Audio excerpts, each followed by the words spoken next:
স্বৈরাচার তো বিদায় হয়ে গিয়েছে, পালিয়ে গিয়েছে, কিন্তু অদৃশ্য শক্তি কিন্তু ধীরে ধীরে মাথা চাড়া দিয়ে উঠছে। যে কোনো মূল্যে আমাদেরকে ঐক্যবদ্ধ থাকতে হবে, এর কোনো বিকল্প নেই। স্বৈরাচারের আমলে প্রায় 50 লক্ষেরও বেশি নেতাকর্মীর নামে মিথ্যে মামলায় ছিল আমাদের দলের।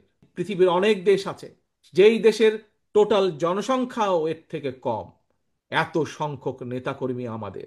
আমাদের সামনে একটি লক্ষ্য থাকতে হবে, যে কোনো মূল্যে আমাদেরকে ঐক্যবদ্ধ থাকতে হবে, এর কোনো বিকল্প নেই।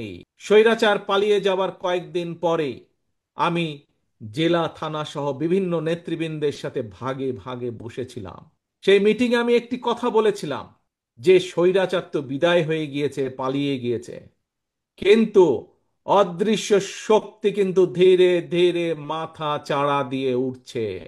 মনে আছে আপনাদের? এই কথাটি আমি বিভিন্ন সময় বলেছি, আজকে থেকে প্রায় 1 বছর আগে। আপনারা বহু মানুষ সেদিন সেখানে উপস্থিত ছিলেন। ধানের শীষের প্রতিটি কর্মী, সমর্থক, ভোটার বৃন্দ, আজ আমার 1 বছর আগের কথা কিন্তু ধীরে ধীরে দৃশ্যমান হতে শুরু করেছে।